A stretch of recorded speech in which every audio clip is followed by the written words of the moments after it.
ಎರಡೇ ತುತ್ತು ತಿಂದ್ರು ತಾಯಿ ಕೈ ತುತ್ತು ತಿನ್ನೋ ಅನ್ನೋ ಮಾತೆ ಸತ್ಯ ಅಲ್ಲ. ಇದನ್ನೇ ತಾಯಿ ಪ್ರೀತಿ ಅನ್ನೋದು. ಕರೆಕ್ಟ್ ಆಗಿ ಹೇಳ್ದೆ ಕಣ. ಎಣಿಸ್ತೀವಿ ಅಂತ ಒಂದೊಂದ್ ತುತ್ತು ಲೆಕ್ಕ ಹಾಕಿದ್ರು ಒಂದು ಅಗಳು ವ್ಯತ್ಯಾಸ ಬರಲ್ಲ. ಸಾಕ್ ಸುಮ್ನಿರೋ, ಎಲ್ರು ನನ್ ಮಕ್ಳೇ ತಾನೆ. ಏಯ್, ಯಾಕ್ರ ಅಮ್ಮನ್ ಮೇಲೆ ಏರಿಸ್ತಾ ಇದ್ದೀರಾ? ಅದ್ ಹಾಗಿರ್ಲಿ, ನೀನ್ ಹಸೆ ಮಣೆ ಯಾವಾಗ ಏರ್ತೀಯ ಅದನ್ನ ಹೇಳು.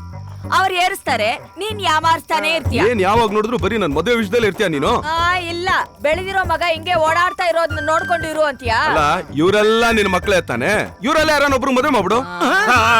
ಚಿನ್ನ ಎಂತ ಮಾತು ಹೇಳ್ದಪ್ಪ, ಮೇರ ದಿಲ್ ಖುಷ್.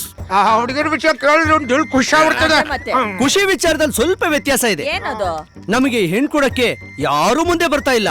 ನಿಮಗೆ ಹೆಣ್ಣೇ ತಯಾರಾಗಿದ್ರು ನೀವೇ ಮುಂದುವರಿತಾ ಇಲ್ಲ. ಮುಂದುವರಿಸಿ. ಪಾಪ, ನನ್ ಸೊಸೆನ ಶಬರಿ ತರ ಕಾಯಿಸ್ತಾ ಇದೀಯನೋ?